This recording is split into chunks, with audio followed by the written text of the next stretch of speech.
দীর্ঘ ১৭ বছর পর ভাত খাচ্ছেন বৃদ্ধ ইনু মিয়া। ২০০৮ সালে ভোটকেন্দ্রে পাওয়া অপমানের জেরে ভাত খাওয়া বন্ধ করেছিলেন তিনি। বর্তমানে বিএনপি ক্ষমতায় আসার মধ্য দিয়ে ভাঙল তার সেই প্রতিজ্ঞা। রাজনৈতিক আদর্শের জন্য তিনি যা করেছেন তা হার মানাবে যে কোনো সিনেমার গল্পকেও।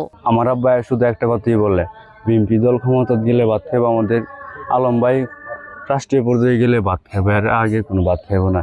ঘটনার শুরু ২০০৮ সালের নির্বাচনে। কিশোরগঞ্জের কুলিয়ারচর উপজেলার রামদি ইউনিয়নের পশ্চিম জগৎচর গ্রামের ৮০ বছর বয়সী বৃদ্ধ ইনু মিয়া পেশায় দিনমজুর হলেও বাংলাদেশ জাতীয়তাবাদী দলের সমর্থনে তিনি ছিলেন অবিচল। সেবার ধানের শীষে ভোট দিতে গিয়ে স্থানীয় আওয়ামী লীগ নেতার হাতে লাঞ্ছিত হন তিনি। সেই অপমানে শপথ নিয়েছিলেন যতদিন বিএনপি ক্ষমতায় না আসবে এবং তার স্থানীয় নেতা শরীফুল আলম এমপি না হবেন ততদিন মুখে তুলবেন না ভাতের দানা।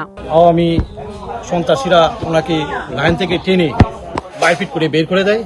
এরপর থেকে উনি প্রতিজ্ঞা করেন যে যতদিন পর্যন্ত বিএনপি সরকার ক্ষমতায় না আসবে ততদিন পর্যন্ত উনি ভাত খাবেন না। এই দীর্ঘ ১৭ বছর কেবল রুটি, কলা আর মুড়ির মতো শুকনো খাবার খেয়ে জীবন কাটিয়েছেন ইনু মিয়া। পরিবারের শত অনুরোধ, এমনকি জুলাই বিপ্লবের পর নেতা শরীফুল আলমের ব্যক্তিগত আবদারও টলাতে পারেনি তাকে।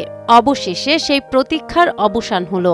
মঙ্গলবার বস্ত্র ও পাট প্রতিমন্ত্রী শরীফুল আলমের হাত থেকে লোকমা তুলে নিয়ে আনুষ্ঠানিকভাবে ভাত খেলেন তিনি।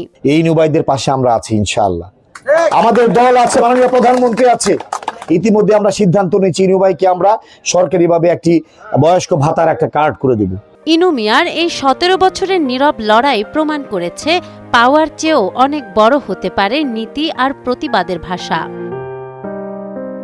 নাহার বৃষ্টি, টাইমস টুডে।